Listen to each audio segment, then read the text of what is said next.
and chronic otitis media. Now we are starting. कोलेस्ट्रोमा होता क्या है? नॉर्मली जो मिडिल ईयर क्लेफ्ट होता है वो different type of the epithelium से लाइंड होता है, ठीक है।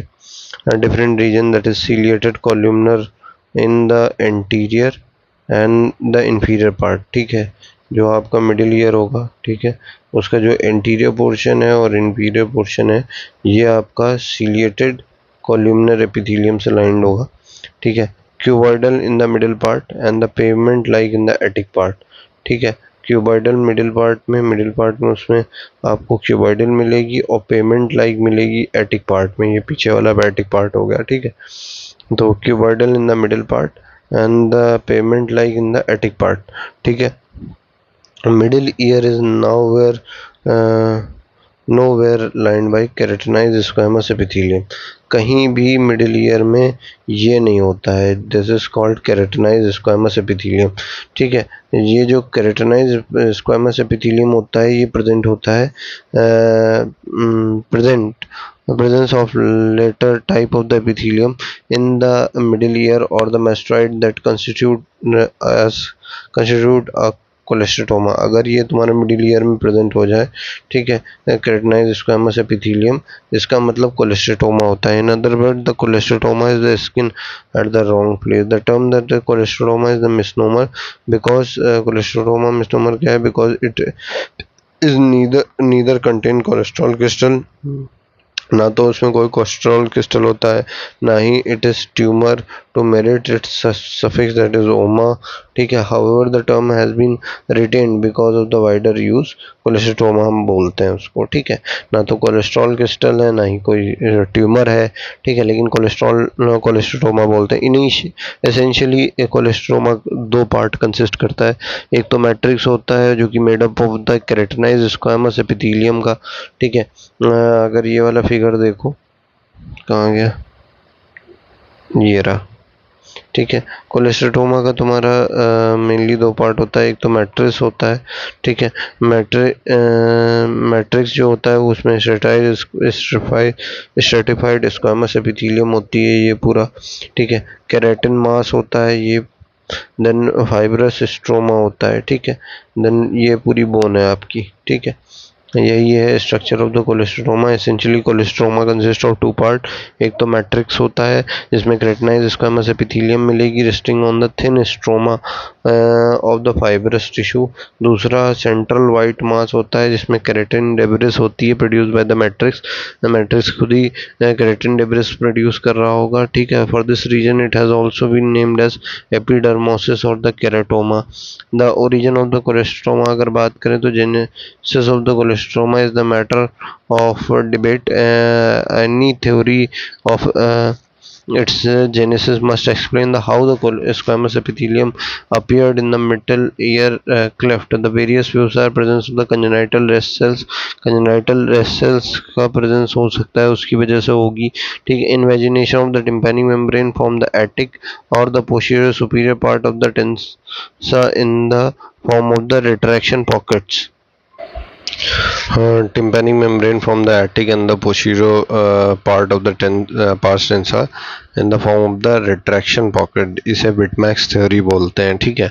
The outer surface of the tympanic membrane is lined by the stratified squamous epithelium, which after invagination forms the matrix of the colestroma and lays down the keratin in the pocket, ठीक है, as you can see in this figure, ठीक है।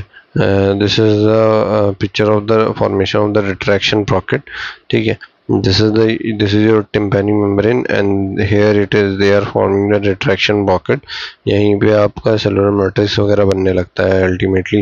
ये विटमैक theory होती है। यहाँ पे जो एक थ्योरी अभी हमने देखी थी presence of the congenital rest cells, इसके लिए एक क्राइटेरिया होता है जिसे बोलते हैं लेवेंसन्स क्राइटेरिया, ठीक है। लेवेंसन्स क्राइटेरिया इसमें ये डिंगरा में नहीं दिया हुआ है, ये दूसरी किताबों से कभी कभी क्वेश्चन पूछ लिया जाता है, ठीक है। लेवेंसन्स क्राइटेरिया में आपके पास मेनली 5 चीज़ें होती हैं। पहला होता है आपका white mass behind the normal tympanic membrane. अगर टिम्पैनिक मेम्ब्रेन नॉर्मल है, ठीक है, उसके पीछे वाइट मास रहेगा, ठीक है, white mass behind the normal tympanic membrane. दूसरा क्या होता है, आपकी जो पार्स फ्लैसिडा है ये दूसरा पॉइंट है, और तीसरा पॉइंट पार्स फ्लैसिडा और पार्स टेंसा दोनों नॉर्मल होनी चाहिए, ठीक है। एक पॉइंट हो गया white mass behind the tympanic membrane, दूसरा हो गया पार्स फ्लैसिडा पार्स टेंसा तुम्हारी नॉर्मल है, ठीक है। ये होने के बाद आपका there is no history of otorrhoea, there is no history of otologic surgeries, ठीक है, कोई ओटोरिया की हिस्ट्री नहीं है, कोई ओटोलॉजिक सर्जरीज नहीं हुई हैं पेशेंट की, and previous history of otitis media अगर है भी तो it is not a ground for exclusion, ठीक है। ओटाइटिस मीडिया की अगर हिस्ट्री तो लेविंसन्स क्राइटेरिया के पॉइंट्स देख लीजिएगा, this is important, this is asked, ठीक है। Then we have basal cell hyperplasia, that is Ruedi's theory होती है, basal cell of the germinal layer of the skin proliferate करते हैं under the influence of the skin and lay down the keratinised squamous epithelium and epithelial invasion theory होती है हैबर्समैन theory. र्यूडीज theory का मतलब basal cell hyperplasia का मतलब जो basal cells वहाँ पे प्रेजेंट होते हैं वह हाइपरप्लेजिया हो जाता है उनका, ठीक है।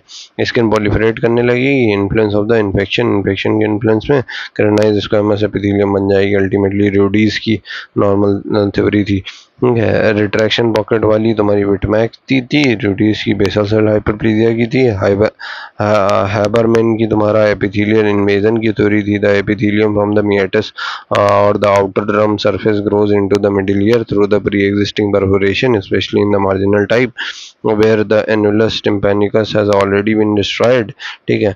marginal type of the perforation already है, उसमें epithelial invasion हो जाता है annulus tympanicus जिसमें चला जाएगा, ठीक है। दिस इज इम्पोर्टेंट, ठीक।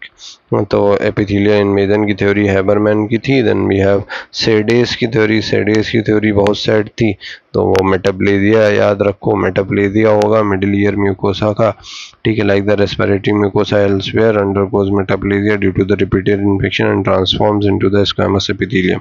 This complete the part of the theories of the cholesteatoma. We have the classification of the cholesteatoma. Cholesteatoma can be congenital, acquired primary and acquired secondary. Congenital cholesteatoma arise करता है तुम्हारा embryonic epidermal cell rest से in the middle ear cleft or the temporal bone. Congenital cholesteatoma जो होता है अकर करता है 3 important sites पे, एक तो middle ear पे, दूसरा petrous apex पे, दूसरा CP angle cerebropontine angle पे, ठीक है। Produces symptomatology depending upon its location. A middle ear congenital cholesteatoma present करता है white mass behind the intact tympanic membrane. Here comes your theories, ठीक है। white mass behind the intact tympanic membrane, ठीक है, and causes conductive hearing loss, जिसकी वजह से conductive hearing loss होगा, ठीक। then further it may sometimes be discovered on the routine examination of the children or at the time of the myringotomy. It may also spontaneously rupture through the tympanic membrane and present with the discharging ear or the indistinguishable from the chronic suppurative otitis media. The primary acquired कोलेस्ट्रोमा जो होता है it is called as primary as there is no history of the previous otitis media, ठीक है। ये सब लेवेंसन criteria की ही point है, ठीक है। No history of the previous otitis media और द प्री एग्जिस्टिंग परफोरेशन कुछ नहीं था, ठीक है। Theories on its genesis are, एक तो invagination of the pars flaccida है, that is persistent negative pressure है in the aortic causes the retraction pocket which accumulates the keratin debris, and when infected the keratin mass expand towards the middle ear. Thus aortic perforation is in fact the proximal end of the expanding invaginated sac. Basal cell hyperplasia की जो theory होती है, there is proliferation of the basal layer of the pars flaccida induced by the subclinical childhood infections and expanding cholesteatoma then breaks through the pars flaccida को पारते हुए break करके बाहर आ जाएगा, फॉर्मिंग एन एटिक परफोरेशन बना सकता है। Then we have squamous metaplasia की थ्योरी जो थी, that is normal pavement epithelium of the attic जो है वो अंडरगोज करती है, एटिक की जो नॉर्मल पेमेंट एपिथेलियम थी वो मेटाप्लेजिया में चली जाएगी, जिसकी वजह से केराटिनाइजिंग स्क्वामस एपिथेलियम जो होगी due to the subclinical infection. Such a change has also been demonstrated in case of the otitis media with the effusion. ठीक है, ये सारी चीज़ें अगर बेसिक चीज़ें कभी कभी होता ही है, हम लोग जंप करने लगते हैं एटिक और कई चीज़ें नहीं समझ में आती, तो मेरे जो स्टार्टिंग वाले एनाटॉमी वाले वीडियोस हैं उनको देख लीजिएगा. सेकेंडरी एक्वायर्ड कोलेस्ट्रोमा जो होता है in the cases where there is already pre existing perforation, already pre existing perforation है पास्ट टेंसा में. ठीक है, this is often associated with the posterior superior marginal perforation और समटाइम्स लार्ज सेंट्रल परफोरेशन हो सकती है. Theory of its genesis are migration of the squamous epithelium, that is keratinised squamous epithelium of the external auditory canal और the outer surface of the tympanic membrane migrate through the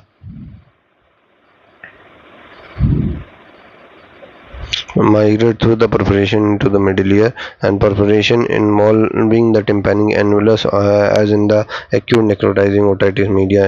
जैसे acute necrotizing otitis media में जब वो tympanic annulus को perforation involve कर रहा है, ठीक है, are more likely to allow in growth of the squamous epithelium. ठीक है, metaplasia, that is ear mucosa undergoes metaplasia due to the repeated infection of the middle ear through the pre-existing perforation. The expansion of the cholestroma and the destruction of the bone. Once the cholestroma enters the middle ear cleft, it invades the surrounding intestine first by following the path of the least resistance and then enzymatic bone destruction कराने के बाद वो आपका आगे बढ़ने लगता है. ठीक है, then an aortic cholecytoma may extend backward into the editous antrum and mastoid, downward into the mesotympanium. Medically, it may surround the incus or the head of the malleus. Cholecytoma has property to destroy the bone.